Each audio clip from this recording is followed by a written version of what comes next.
El model d'educació depèn de la política educativa i dels partits que governen i del sector ideològic al que pertanyen. Per a la dreta espanyola, evidentment, el model educatiu és la prioritat d'un ensenyament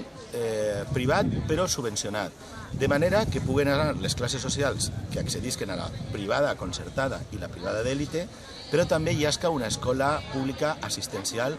caritativa per als pobres i classes populars. Això entra dins del seu model ideològic i, a més, el conservadorisme espanyol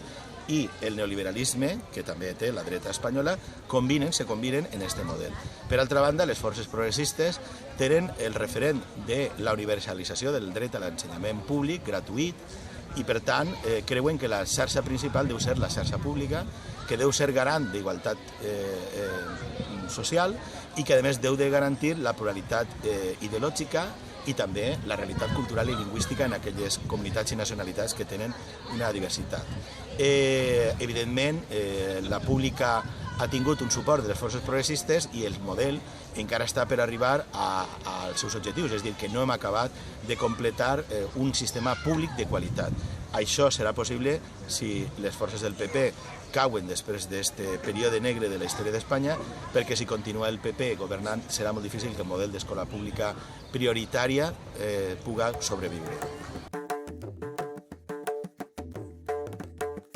Bé, l'estratègia del Partit Popular en la creació d'una prioritat de l'educació privada front a la pública, evidentment, és l'augment dels concerts educatius a la privada, l'augment de projectes educatius que desprestigen a la pública i prestigen socialment a la privada, i en tot això el càstig al professorat de la pública que no està d'acord en la seva política educativa. En tot això i en el suport mediàtic que n'hi ha als mitjans de comunicació que fan que tot això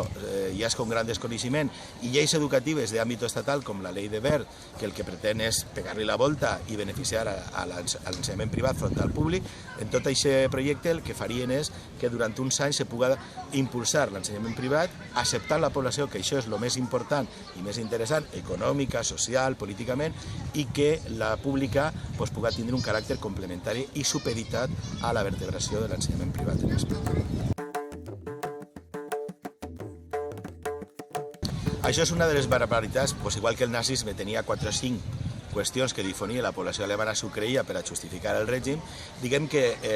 la gran patronal d'ensenyament privat i de l'Església Catòlica justifiquen diguem-ne, aquest canvi que no respecta la Constitució espanyola de la transició ni tampoc el règim que hi ha a la majoria de la Unió Europea, i per a justificar-ho estan parlant d'un sistema en el que és difícil que la gent pugui entrar a debatre, i el tema dels costos. Tot això està tergiversat perquè els costos de la finançació de l'ensenyament privat, quan se fa la comparativa en la pública, no són reals, és a dir, no estan comptant moltes variables que a l'hora de posar-les damunt de la taula farien que, evidentment, qualsevol cosa privada en un moment determinat és més cara, i l'educació, a més, no és solament una mercaderia, ni es pot parlar només del cost econòmic, sinó que té una pluralitat ideològica, té una llibertat de càtedra, té moltes coses que en la privada no es respecten.